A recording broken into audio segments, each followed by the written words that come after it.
আসসালামু আলাইকুম everyone, welcome to another new blog. আর এবারে ব্লগটা অনেক স্পেশাল, শুরুতে দেখতে পেয়েছেন। আসলে গতকালকে আমাদের অ্যানিভার্সারি ছিল, তো এটা আমাদের 9th অ্যানিভার্সারি ছিল।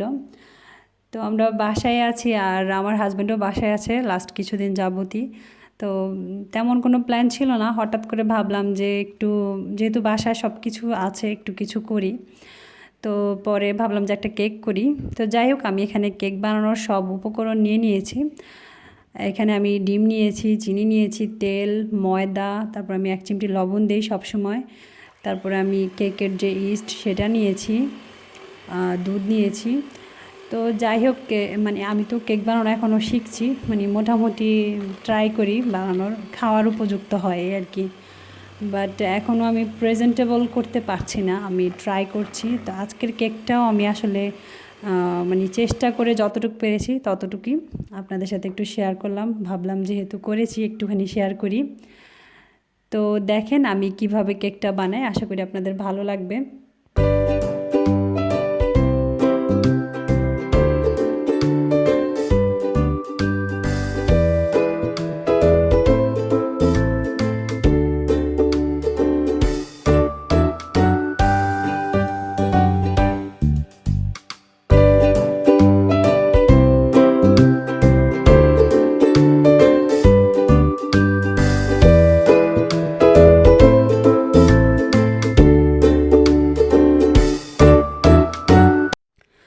তো খুব সুন্দর একটা স্মুথ একটা আমার ব্যাটার হয়েছে, ব্যাটারটা রেডি। আর আমি মানে রেগুলার করলে যেটা হয় আর কি, অনেক ভালো হয়। তো আমি তো আসলে অনেক দিন গ্যাপ দিয়ে করি, যার কারণে সবসময় পারফেক্ট একটা পাই না আমি ব্যাটার।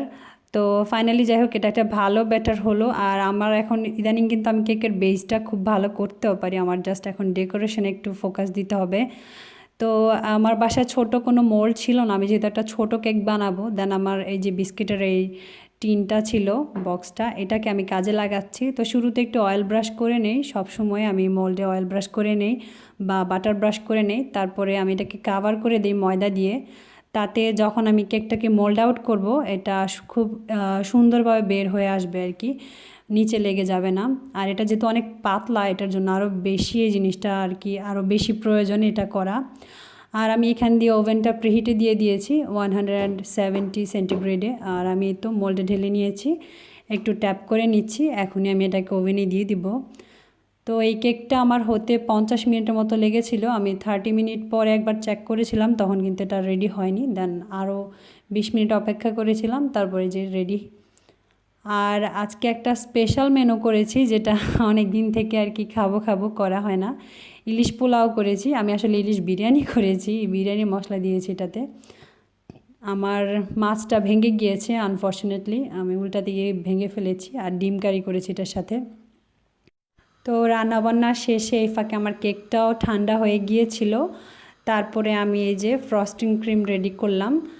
আমার ক্রিমের অ্যামাউন্টটা আনফর্চুনেটলি একটু কম হয়ে গিয়েছে, আমি 250 ml প্যাকেট এনেছি। আমার মনে হয় এখানে আমার 500 ml পুরোটা ইউজ করার দরকার ছিল, তাহলে আরও ভালোভাবে আমি কেকটাকে কাভার করতে পারতাম। তারপরও আমি এবার অনেকটাই স্যাটিসফাইড আলহামদুলিল্লাহ। আমার এর আগের বার আমি অনেকবার করেছিলাম, আমার ক্রিমটা কিন্তু পারফেক্ট হয়নি কখনোই, সবসময় এটা গলে গিয়েছিল, এমন হয়েছে। বাট এবারের ক্রিমটা একদম পারফেক্ট হয়েছে। আমি ইনশাল্লাহ আপনাদের সাথে শেয়ার করব, যেহেতু আমি এখনও কেকটা আসলে বানানো শিখছি। যখন আমি প্রপারলি শিখে যাব আর আরও ভালো বানাতে পারবো কেক, তখন আপনাদের সাথে আমি পুরো সব কিছুই ডিটেলসে শেয়ার করব। তো পরে বিকালবেলা আদিয়ানকে স্কুল থেকে আনা হলো, ওকে ফ্রেশ করে দিয়েছি। খাওয়া দাওয়া করার পরে আমরা সন্ধ্যার দিকে এই তো মোটামুটি বাসায় মানে যা ছিল যতটুকু পারলাম একটুখানি নিজেদের মতো করে আর কি সাজিয়ে গুজিয়ে একটু আমরা সেলিব্রেট করলাম। তো আমার কিন্তু আজকে ব্লগ রেডি করার কোনো কথাই ছিল না, তারপরও আমি ভাবলাম যে একটুখানি আপনাদের সাথে শেয়ার করি, আশা করি আপনাদের ভালো লাগবে।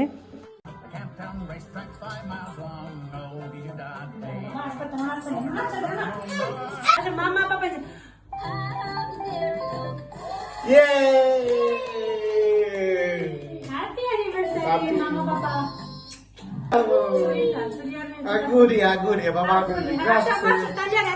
Tagliare, tagliare. Tagliare tutta. এখানে আসো আসো খাটে কেক। আচ্ছা ঠিক আছে, ওকে খাটে cake. Tagliare torta, tagliare. Eccolo. Happy anniversary, Oh. Happy anniversary mamma papa. Ora chi এই তো, mangia? এখন আদিয়ান খাবে আগে।